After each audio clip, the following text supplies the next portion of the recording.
అందరికి నమస్కారం. ఇవాళ కొంత బాధతోటి మాట్లాడుతా ఉన్నా ఈ టాపిక్. అసలు I'm not so happy in talking this topic. ఇవాళ ఎందుకు అంటే రాజలింగమూర్తి ఆయన ఒక social activist. He filed case against KCR. మన మేడిగడ్డ ప్రాజెక్టు మీద ఆయన యుద్ధం చేసిండు.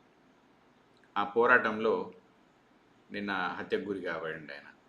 ఇది చాలా బాధకరమైన మాట. ఎందుకంటే విజిల్ బ్లోవర్స్ని అందరినీ కూడా ఏదో ఒక విధంగా ఈ సిస్టమ్ అనేది ఈ దేశం ఆ దేశం అనేది కాదు, ఎక్కడైనా కూడా ఇదే జరుగుతూ ఉంది. మొన్న ఛత్తీస్గఢ్లో కూడా ఒక చూసిండ్రు కదా, మీరు అందరు న్యూస్లో చూసే ఉంటారు. ఒక రిపోర్టర్ని తీసుకుపోయి ఇంకా చంపేసి ఆయన్ని వాళ్ళ సెప్టిక్ ట్యాంక్లో పెట్టేసిండ్రు.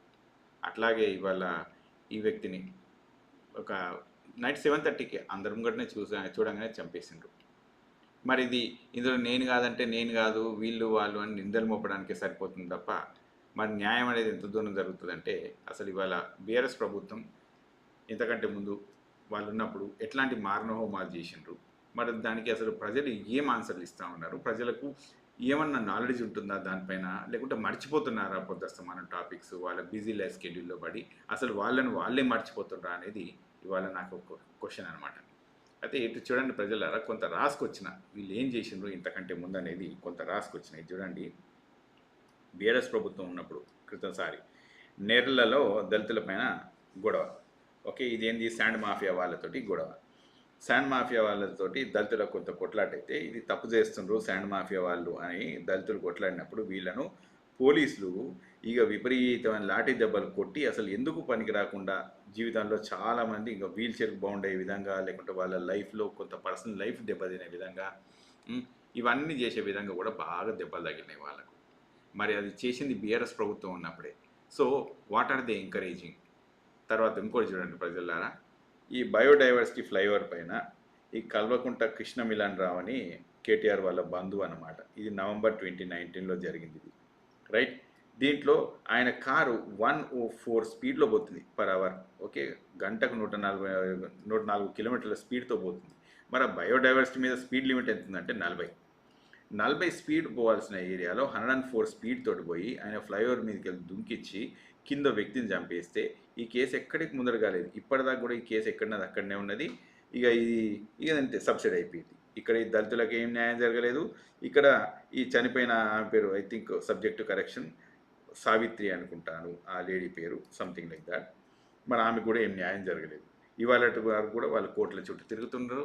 వాళ్ళకి జరగాల్సిన కాంపెన్సేషన్స్ కానీ ఏమీ రాలేదు. ఎట్ ద సేమ్ టైం మరి ఇప్పుడు కృష్ణ మిలన్ రావుకి ఏమన్నా అయిందా అంటే ఆయన కూడా సేఫ్గా బయటగానే ఉన్నాడు, ఇంకా దానికి ఏం కాలేదు. సో ఇదొకటి.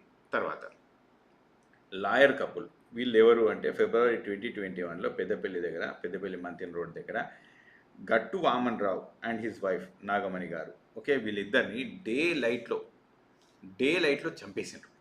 ఎట్లా అంటే కత్తులతోటి రోడ్డు మీద ఆయన కారును బ్లాక్ చేసేసి ఇంకా కొంతమంది, ఓకే, వాళ్ళు వచ్చి చంపేసిండ్రు. వాళ్ళంతా మరి బీఆర్ఎస్ వాళ్ళు కూడా.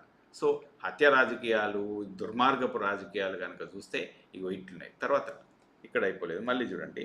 ఇక లగచర్లలో ఐఏఎస్ ఆఫీసర్ మీద బాగా గొడవ జరిగింది.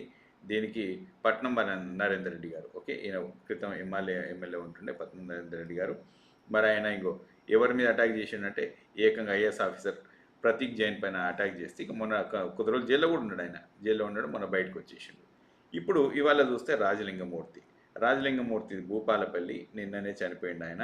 ఈయన సోషల్ యాక్టివిస్ట్. కేసీఆర్ మీద కాళేశ్వరం ప్రాజెక్టు మీద ఏదో 35 కోట్ల కాడ ఎన్నో పోతే ఓవరాల్గా 5 వచ్చేసరికి అది 130 కోట్ల కాడికి ఎక్కడికో పోయింది. ఈ లెవెల్ ఆఫ్ బడ్జెట్ అంటే 1,00,000 కోట్లు ఇంత కొంత ఎక్సెస్ అమౌంట్. అది ఇందులో ఎంత జరిగింది ఏం జరిగింది అనేది ఇంకా గవర్నమెంట్లు ఆ లెక్కలన్నీ తేలుస్తూ ఉన్నాయి. కానీ మన అందరికి తెలిసిందే కదా కాళేశ్వరంలో చాలా తప్పు జరిగినాయని.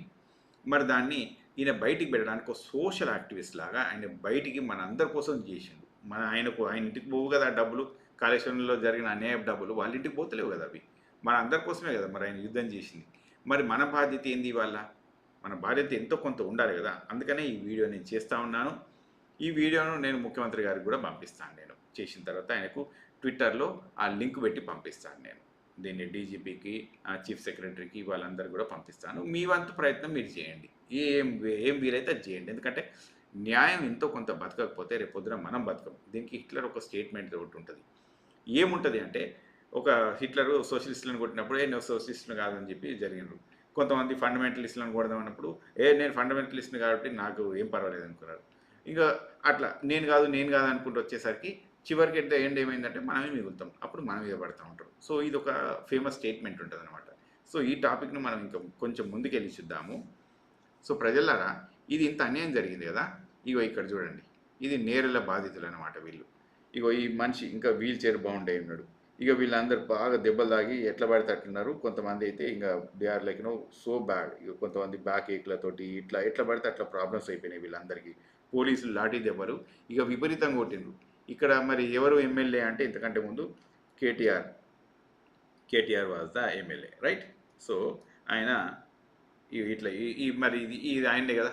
నెక్స్ట్ ఇగో ఇక్కడ చూడండి, వామన్ రావు గారిని దంపతుల్ని నడి రోడ్డు పైన, వీళ్ళిద్దరు లాయర్లు పాపం, వీళ్ళిద్దరిని నడి రోడ్డు పైన చంపేశారు. ఎవరు అంటే బీఆర్ఎస్ కార్యకర్తలు ఇక్కడ కూడా చేసింది. తర్వాత కొంచెం కిందికి వెళ్ళి చూద్దాం. ఇక్కడ ఇగో ఇది లగచర్లలో ఐఏఎస్ని ఐఏఎస్ పైన దాడి. తర్వాత కొంచెం కిందికి వచ్చేద్దాం. ఇగో ఇక్కడ ఇవాళ ఏమైంది, భూపాలపల్లిలో కేసీఆర్ పైన కేసు చేసినందుకు ఈ డాట్స్ని ఎట్లా కనెక్ట్ చేయాలనో చూస్తాను నేను మీకు. ప్రజలారా, మనకు కొన్ని డాట్స్ని కనెక్ట్ చేయాలి లైఫ్లో. ఇప్పుడు మనం ముగ్గేసినప్పుడు ఊరికి ముగ్గులో చుక్కలు కనిపిస్తూ ఉంటాయి. కానీ ఆ చుక్కల్ని కనెక్ట్ చేసినప్పుడే కదా అసలు ఇందులో ఏంది, అసలు ఇందులో ఈ ముగ్గులో ఏముంది అనేది దాగు ఉండేది. ఎట్లా అంటే ఆ ముగ్గుల కనెక్షన్ తోటి. ఇక్కడ అదే చూపిస్తాను నేను మీకు. ఈయన నిన్న చనిపోయిండు, లెట్స్ సే 20th రోజు చనిపోయింది, రైట్. కేసీఆర్ గారు బయటకు వచ్చిండ్రు. కేసీఆర్ గారు బయటకు వచ్చి ఒక మీటింగ్ పెడతారు. ఈయన 19th రోజు చనిపోయింది. 19th రోజు నైట్ చనిపోతే 20th రోజు మార్నింగ్ కేసీఆర్ ఒక మీటింగ్ పెడతా ఉంటాడు. తర్వాత 8 సంవత్సరాల నుంచి బయటికి రాని వ్యక్తి ఇవాళ ఒకరోజు బయటకు వచ్చేస్తాడు, మీటింగ్ పెట్టేస్తాడు. తర్వాత హరీష్ రావు గారు ఉంటారు. హరీష్ రావు గారు ఏం చేస్తారంటే కృష్ణా వాటర్ మీద మీటింగ్ పెడతారు. కృష్ణా వాటర్ మీద ఒక టాపిక్ డైవర్స్ అనమాట.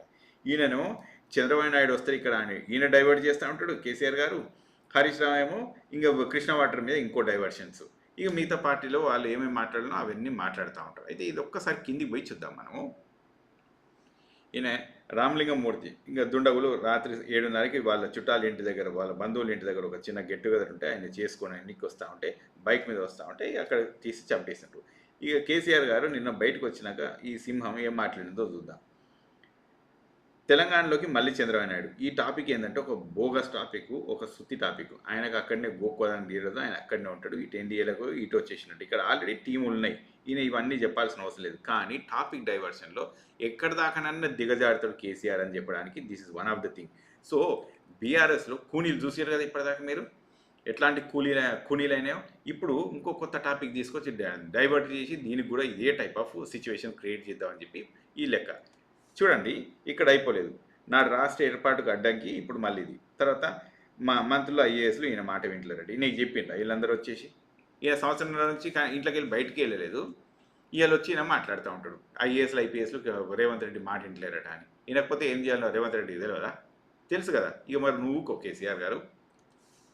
తర్వాత ఒక ఏడాదిలో వ్యతిరేకత. మరి ఇంత వ్యతిరేకత ఉంది అని అనుకున్నప్పుడు మీరు ఎందుకు పోటీ చేయలేదండి? మీరు ఎందుకు పోటీ చేయలేదు? ఇప్పుడు మన ఎమ్మెల్సీ ఎలక్షన్లలో ఒక్కసారి కూడా పోటీ చేస్తలేరు. మీరు ఎందుకో అయిపోయినరు. అది అక్కడ అయిపోలేదు. మీరు ఎక్కడన్నా పోటీ చేయించారు మీ ఎమ్మెల్యేలు ఎక్కడన్నా కానీ, ఇంక్లూడింగ్ కేటీఆర్. ఓకే, సిరిసిల్లలో ఈసారి ఇవాళకి మీరు కానీ మీ పార్టీ నుంచి ఎవరైనా కానీ, లేకుంటే కేసీఆర్ గారు కానీ ఒక దగ్గర రిజైన్ చేసేసి వెళ్ళండి, బైపోల్కి వెళ్ళండి, చూద్దాం మీరు గెలుస్తారా గెలవరా, అప్పుడు తెలిసిపోద్ది. నెక్స్ట్ టైం ఎలక్షన్లల్లో మీరు అనుకుంటారేమో నెక్స్ట్ టైం గెలుస్తానని మీరు అంటారు కదా, ఇక్కడ నెక్స్ట్ టైం మళ్ళీ పదవి మనదే అని మీరు చెప్తా ఉంటారు కదా. అత్యాశతో ఎమ్మెల్యేలు పోయినారు, త్వరలో ఉప ఎన్నికలు, అధికారంలోకి రాబోయేది మనమే. అధికారంలోకి మీరు జన్మలు రారు. ఒకటే మాట గుర్తుపెట్టుకొని, అధికారులకు ఈ జన్మల మీరు రారిగా, అయిపోయింది మీ story. Your game is closed. Probably if you are assuming that you will come back, I think you are wrong, right. మీరు రారండి, మీరు రారు వచ్చి. ఇప్పుడు మొన్నటిసారి అసలు డిపాజిట్ కూడా దక్కలేదు కదా మీకు ఎంపీ సీట్లలో. ఈసారి ఎమ్మెల్యే సీట్లలో కూడా డిపాజిట్ దక్కదు మీకు. ఇప్పుడు 40 సీట్లు వచ్చినాయి కదా, వచ్చేసారి 4 సీట్లు కూడా రావు మీకు. ఏం కంగారు పడకుండా, అది కూడా రావు మీకు. ఎందుకంటే ఇంక్లూడింగ్ కేటీఆర్ కూడా ఓడిపోతారు అక్కడ. తర్వాత బీజేపీ మీద కామెంట్ చేయడు, ఎందుకంటే ఫ్యూచర్లో ఈయన లింక్ పెట్టుకోబోయేది బీజేపీతోటే కాబట్టి, ఈయన బీజేపీతో ఏమన్నా మాట్లాడండి ఎదురుగా అంటే జైలు కూడా వేస్తారు కాబట్టి అట్లా. ఇక ఈ కేసులో కేటీఆర్ని కూడా లాగిండ్రు. కేటీఆర్ని ఎవరు లాగిండ్రు? కేటీఆర్ను వాళ్ళ వైఫే చెప్తుంది. వాళ్ళ వైఫ్ వాళ్ళ వైఫే చెప్తా ఉంది ఏమనంటే ఇది కేసీఆర్ కనుసన్నాలనే జరిగింది అని చెప్పి వాళ్ళ వైఫ్ చెప్తా ఉంది చూడండి ఇక్కడ. So KTR is involved in this murder అని చెప్పి ఈమె చెప్తా ఉంది అనమాట. రాజలింగం గారి భార్య, షీ వాజ్ ఒక కౌన్సిలర్ ఒకప్పుడు. ఓకే, ఆమె ఒక కౌన్సిలర్ ఉండే ఒకప్పుడు. తర్వాత ఇంకా కొన్ని చూద్దాం ప్రజలారా, ఇది చూడండి. ఈ హత్య ఎట్లా జరిగింది అనేది కనుక చూస్తే, ఇంతకంటే ముందు 6 నెలల ముందు ఈ కేసు వాదిస్తున్న లాయర్ అంటే ఆకస్మికంగా చనిపోయింది ఆయన. సో ఇది కూడా ఇందులో కనుక మనం చూస్తే ఇది కూడా ఒక కోణం ఉన్నది. తర్వాత దాడి చేస్తే చంపేస్తారా అని చెప్పి మన కోమటిరెడ్డి వెంకటరెడ్డి గారు చెప్తా ఉన్నారు. అయ్యా కోమటిరెడ్డి వెంకటరెడ్డి గారు, మీ అధికారం మీదే కదండి. వీళ్ళు చేసే ఆలోచన చూడండి. కోమటిరెడ్డి వెంకటరెడ్డి ఏం చెప్తారంటే, ఇగో వీళ్ళు ఇంత చంపేస్తున్నారు, వీళ్ళు ఇది చేస్తున్నట్టు. ఇప్పుడు యంత్రాంగం అంతా మీ దగ్గర ఉన్నప్పుడు, home minister, chief minister 2 Revanth Reddy గారు అయినప్పుడు అసలు ఇంకో వాళ్ళకి ఇవ్వచ్చు ఆ బాధ్యత. కానీ ఇవ్వలేదు. మరి ఎందుకు ఇవ్వలేదో ఆయన తెలుసుకోవాలి, మీ పార్టీ వాళ్ళు తెలుసుకోవాలి. ఇక దాని తర్వాత సంగతి దాన్ని మాట్లాడదాం. కానీ ఇప్పుడు ఎట్లా దొరకబడతారు అంటే, ఏ జనాలు ఏ సెల్ టవర్లో ఉన్నారు, ఎంతమంది ఉన్నారు, అక్కడే ఉన్నారు, వాళ్ళ ఫోన్లు, వాళ్ళ చుట్టూతున్న ఫోన్లు ఉన్నాయి, అప్పుడు ఏవి యాక్టివ్గా ఉన్నాయి, అప్పుడు ఏవి ఇన్యాక్టివ్గా ఉన్నాయి, అవన్నిటిని కనుక లెక్కేసి చూస్తే ఓ 2-3 గంటలనే మీకు డేటా వస్తుంది. 2-3 గంటలలో ఆ డేటా మొత్తం వచ్చేస్తుంది. డేటా అంతా మీ చేతులనే ఉంది కాబట్టి ఏ సెల్ ఫోన్ టవర్ కింద ఎవరున్నారు, వాళ్ళకి ఎప్పుడు ఫోన్ కాల్స్ వచ్చేసినాయి, ఆ సెల్ ఫోన్ టవర్స్ ఎంత ఈజీగానైనా ట్రాక్ చేయవచ్చు మీరు. కానీ మీరు ఎందుకు చేస్తలేరు? మరి అది చెయ్యకుండా మీరేం చేస్తారంటే జస్ట్ కేసీఆర్ని బ్లేమ్ చేస్తున్నారు. బ్లేమ్ చేసేసి ఆయనకు ఓట్లు పడకుండా చేస్తారు. మీ పనుల్లో వాళ్ళను ఓట్లకు దూరం చేసేసి అధికారంలో రానియకుండా చేయడం. అంతేగాని ఒక దొంగను పట్టుకొని ఇట్లాంటి అన్యాయం చేసిన ఒక వ్యక్తికి న్యాయం చేసే ఆలోచన మాత్రం మీకు లేదు. That is a clear indication. మీరు ఎప్పుడైతే నిన్న గాంధీ భవన్లో ప్రెస్ మీట్ పెట్టినరో వెంకటరెడ్డి గారు, మీరు అక్కడనే తెలిసిపోయింది you are not going to take this to the conclusion అని చెప్పి. ఎట్ ద సేమ్ టైం మీరు సిబిసిఐడికి పంపిస్తాంటారు. ఎందుకంటే సిబిసిఐడి మన దగ్గర తెలంగాణ పోలీసులు మంచి లేరా? మస్తు పట్టుకుంటారు వాళ్ళు. ఇప్పుడు సిబిసిఐడి వాళ్ళు ఎసంటేజ్ చేస్తారు, ఇల్లు కూడా 24 అవర్స్లో మీరు పట్టుకోండి అని చెప్తే 24 అవర్స్లో దాన్ని ఖచ్చితంగా సార్ట్అవుట్ చేసిస్తారు వాళ్ళు. ఫాస్ట్ ట్రాక్ కోర్టు ఎక్కడ దాకా ఎందుకండి? వీళ్ళతో చేయించండి. మీరు ఎందుకు చేయించట్లేదు? మీరు ఇది తప్పని మీకు తెలియట్లేదా? తర్వాత ఇంకా కొంచెం మన కిందికి వెళ్దాం ప్రజలారా. ఈ కొంత డేటా అంతా రాసుకొచ్చింది నేను. ఇగో ఈయన రాసుకొచ్చింది. దాంట్లో హరీష్ రావు కూడా చెప్పిన కదా, సిబిసిఐడికి కూడా వీళ్ళు ఏమన్నారని చెప్పిన కదా. ఇక్కడ దీంతో ఇది అయిపోయింది. తర్వాత ఇంకొకటి కూడా నేను రాసుకొచ్చేది ఉండే. ఈయన రామకృష్ణయ్య అని ఒక ఆర్టీ యాక్టివిస్టు, ఒక రిటైర్డ్ ఎండిఓ అనమాట. ఒక రిటైర్డ్ ఎంపీడీఓ. దేనికి? వరంగల్ దగ్గర ఈయన ఎండిఓ అనమాట ఒకప్పుడు. ఈయన కేసీఆర్ ఇక్కడ భూములంతా లాక్కపోతుందని చెప్పి ఈయన కంప్లైంట్ చేస్తే ఈయనను కూడా చంపించారు. సో బీఆర్ఎస్ ప్రభుత్వంలో హత్యలు ఎట్లా పడితే అట్లా చేశారండి. ఒకటే మాట, హత్యలు ఎట్లా పడితే అట్లా చేశారు. మరి ప్రజలారా, ఇంత హత్యలు చేసిన వాళ్ళకి ఓటు ఎందుకు వేస్తున్నామని మీకు ఎందుకు అనిపించట్లేదా? మరి అందులో మన కుటుంబస్తులు ఉంటే తప్ప మనం దానికి సోయి ఉండదా మనకు? అంతేనా? నేను మిమ్మల్ని అడుగుతుంది స్ట్రైట్ క్వశ్చన్. అందులో ఆ కుటుంబంలో అంటే చనిపోయిన దాంట్లో మన కుటుంబస్తులు ఉంటే తప్ప మనకు దాని మీద అగ్రివేట్గా సిచ్యువేషన్ మనకు ముందరకు తీసుకుపోలేమా? సో ఇది చాలా తప్పు. మనం కొంత అన్న అవగాహన తెచ్చుకోవాలి. మనం ఏం చేయాలనో అది చేయాలి. ఇట్లాంటి దొంగలకు ఓటేసి, ఇట్లాంటి బట్టెబాజీ లెక్కలకు ఓటేసి వీళ్ళని ఎవరు చేస్తున్నాం? మన నెత్తి మీద మనమే కుంపటి పెట్టుకుంటున్నాం. మరి ఇది కరెక్టేనా? ఇది తప్పిది. తర్వాత విజిల్ బ్లోవర్స్ అంటే ఇప్పుడు ఇట్లాంటి కంప్లైంట్ చేసే వాళ్ళను విజిల్ బ్లోవర్స్ అంటుంటాం కదా. విజిల్ బ్లోవర్స్కి నేను ఒకటే మాట చెప్తా, మీరు ఒక ఇండివిజువల్గా ఉండకండి. మీరు ఇండివిజువల్గా ఉంటే మీరు బాగా వల్నరబుల్ ఉంటారు. మీ మీద ఏమన్నా ఇట్లాంటి హత్యలు ఇట్లాంటివి జరుగుతూ ఉంటాయి. మీరు ఒక పార్టీతో ఉండాలి ఎప్పుడైనా కూడా. అట్లాగే మీతోటి లాయర్ టీం మంచిగా ఉండాలి. మీ లాయర్ను చంపేశారు. ఇప్పుడు రాజలింగం గారి లాయర్ని చంపేశారు ఒక 6 నెలల క్రితం. అప్పుడన్నీ మీకు అలర్ట్ కావాలి కదా. అప్పుడు కూడా అలర్ట్ కాలేదు. మీకు ఒక సోషల్ మీడియా లేదు, మీకు లా టీం లేదు, మీరే పార్టీలో లేరు. మరి మీకు ఏం పెద్దగా అండదండాలు కూడా లేనప్పుడు ఎందుకంటే అంత పెద్ద యుద్ధాలు చేస్తారు? మనం భూమి మీదకి వచ్చింది బతికి మనం ఏమైనా సాధించడానికి, చచ్చిపోయి సాధించడానికి కాదు. అట్లా చచ్చిపోయి సాధించేవి చాలా కొన్నే ఉంటాయి, వెరీ వెరీ మినిమల్ ఉంటాయి. అట్లాంటప్పుడు మీరు బ్రతికి ఇంకా నలుగురికి బ్రతికించగలగాలి. అదే కదా మనం చేయాల్సిన పని ఎప్పుడైనా కూడా. అంతేగాని మన చావును మనమే కోరుకుంటామా? ఇది కరెక్ట్ కాదు కదా. దీనికోసం ఆలోచించండి. అట్లా అని చెప్పి మీ లైఫ్లో మీ ఐడియాలజీని కాంప్రమైజ్ చేయండి అని నేను చెప్పట్లేదు. కానీ దానికి కావాల్సిన ముడి సమరు ఏమేం కావాలో అవన్నీ తయారు చేసుకోండి ఫస్ట్. తయారు చేసుకొని మీరు అప్పుడు ముందుకెళ్ళాలి. అవి ఏం లేకుండా డైరెక్ట్‌గా ముందుకెళ్తే ఇగో ఇట్లాంటి రోజులు చూడాల్సొస్తది. మీరు, మీ కుటుంబస్తులు అందరూ బాధపడాల్సొస్తది. సో, ప్రజలారా నేను చెప్పేదల్లా ఒకటే. మనకు కూడా కొంత సోషల్ అవేర్‌నెస్ ఉండాలె. మనకు కూడా కొంత సొసైటీ పైన అవగాహన ఉండాలె. మనకు కూడా సోషల్‌గా కొంత బాధ్యత ఉండాలి.